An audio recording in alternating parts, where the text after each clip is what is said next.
c'est l'histoire d'une famille complètement déchirée par les choix d'un des enfants et puis les conséquences sont gravissimes. Pour moi, c'est pas un film, c'est un grand spectacle. C'est pas un projet qu'on a l'habitude de recevoir tous les jours.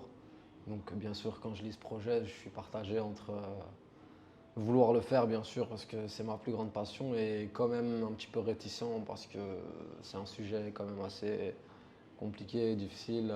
Puis je me suis dit que c'était important que je le fasse et je pense qu'il n'y avait personne qui aurait pu le faire comme moi, étant donné que moi je viens de Molenbeek, que je connais bien un petit peu la situation, la thématique.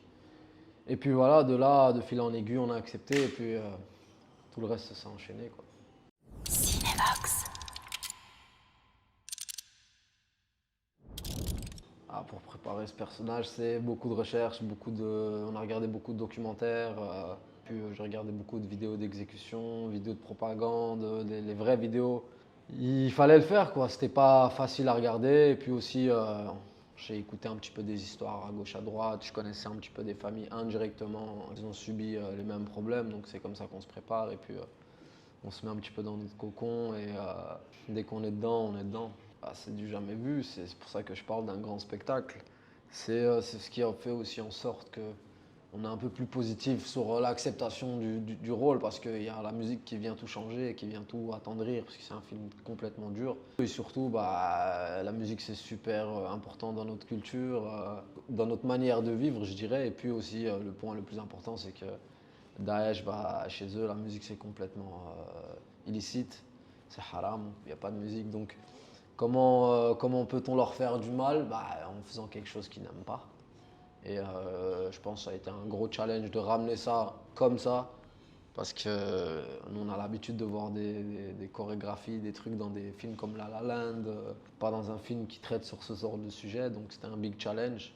Les gens ne savent pas à quoi s'attendre. Et je pense que ça a été réussi et j'ai pris un plaisir énorme à écrire les textes et à travailler avec tous ces gens-là, donc incroyable.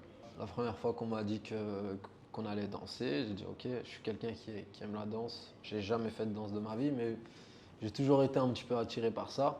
Ensuite, on m'a dit que c'était Sidi. Et Sidi, c'est quelqu'un de très reconnu, de très respectable. C'est une personne incroyable qui m'a beaucoup appris en dehors de la danse, même humainement. J'y ai cru dès le début et je leur ai fait confiance et eux de même. Et puis on a su faire ce qu'on a fait, quoi.